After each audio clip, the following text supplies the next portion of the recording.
العالمين وحق من ناجاك عن وصفك الشعراء يا مدثر عجزوا وكلوا عن صفات علاك.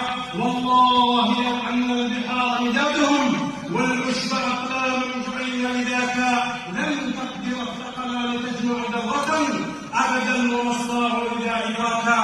عباد الله، أوصيكم ونفسي المخطئة المذنبة بتقوى الله وصية ذكرها الله عز وجل في كتابه للأولين والآخرين: يا أيها الذين آمنوا اتقوا الله حق تقاته ولا تموتن إلا وأنتم مسلمون.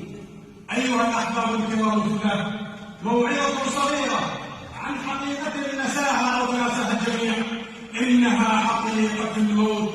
يقول الله عز وجل في كتابه: وجاءت سكرة الموت بالحق ذلك ما كنت منه تحيد.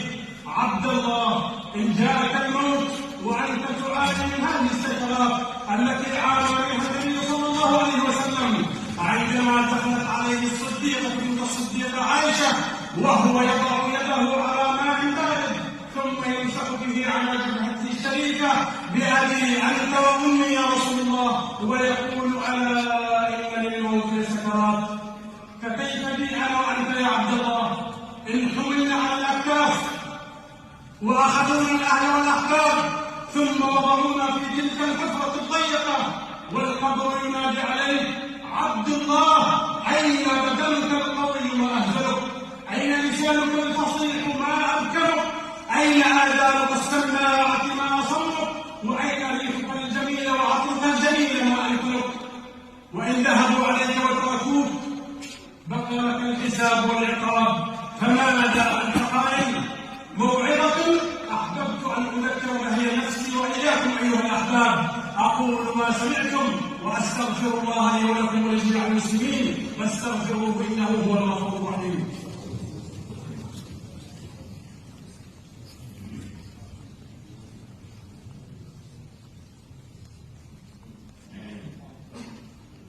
الحمد لله وحده والصلاة والسلام على من لا نبي بعده، وأشهد أن لا إله إلا الله وحده ربي لا شريك له، وأشهد أن محمدا عبده ورسوله صلى الله عليه وسلم.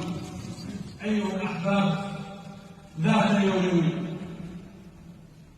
يوم دخلت الصديقة بنت الصديق عائشة رضي الله تعالى عنها على حبيبنا محمد صلى الله عليه وسلم وهو عاض بأنامله على فمه، فقالت عائشة: يا رسول الله، يا حبيب الله، يا نبي الله، والله ما يعض العظماء على أناملهم إلا لأمر جلل، إلا لأمر عظيم، ما الأمر يا رسول الله؟ فأجابها صلى الله عليه وسلم: يا عائشة، إنه لأمر عظيم، إنه لأمر جلل كما تذكرين وتقولين وتصدين. يا عائشة، في 3 مواطن تنسى الأم ولدها، وينسى الوالد ولده، وينسى الأخ أخاه والصاحب صاحبه، في يوم يحشر الناس كفاة عراة غرلا. ثم تلقى الله عز وجل: فأما من أوتي كتابه بيمينه فيقول: هذا اقرأوا كتابيه. ثم بكى صلى الله عليه وسلم وأبكى من حوله.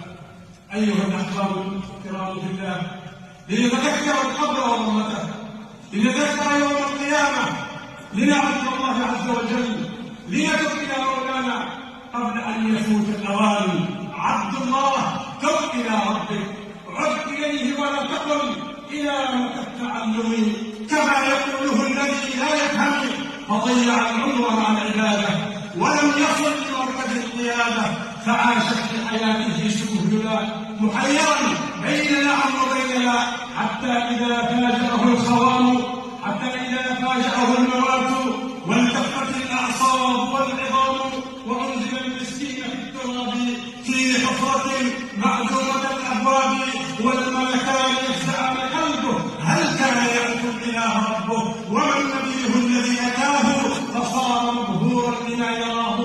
فها إن كانت الجوابا: يا ليتني كنت بها ترابا. أقبلوا على ربكم إن الله لا يغفر توبة العبد قبل أن تغادر وقبل أن تذهب الروح إلى الجسد. صلوا وسلموا على من أمرتم بالصلاة عليه قديما ولم يزل في كتابه قائلا علينا إن الله وملائكته يصلون على النبي يا أيها الذين آمنوا صلوا عليه وسلموا تسليما. اللهم اغفر لمن حضر هذه الجمعة ولوالديه وافتح في سماع الموعظة قلبه وأذنيه. اللهم اغفر لنا أجمعين. اللهم اشرح صدورنا ويسر أمورنا واستر عيوبنا واكشف كروبنا واغفر ذنوبنا وآمن روعاتنا واجعلنا ممن خافك واتقاك واتبع رضاك يا رب العالمين. اللهم اجعل القرآن الكريم بقلوبنا ونورا لأبصارنا وجلاء لهمومنا ومذهبا لأحزاننا. اللهم ارزقنا بكل حرف منه حلاوة وبكل آية منه كرامة وبكل سورة منه سعادة يا رب العالمين. عباد الله إن الله يأمر بالعدل والإحسان وإيتاء ذي القربى وينهى عن الفحشاء والمنكر والبغي يعظكم لعلكم تذكرون. فاذكروا الله يذكركم واشكروه على نعمه يزدكم وأقيموا الصلاة.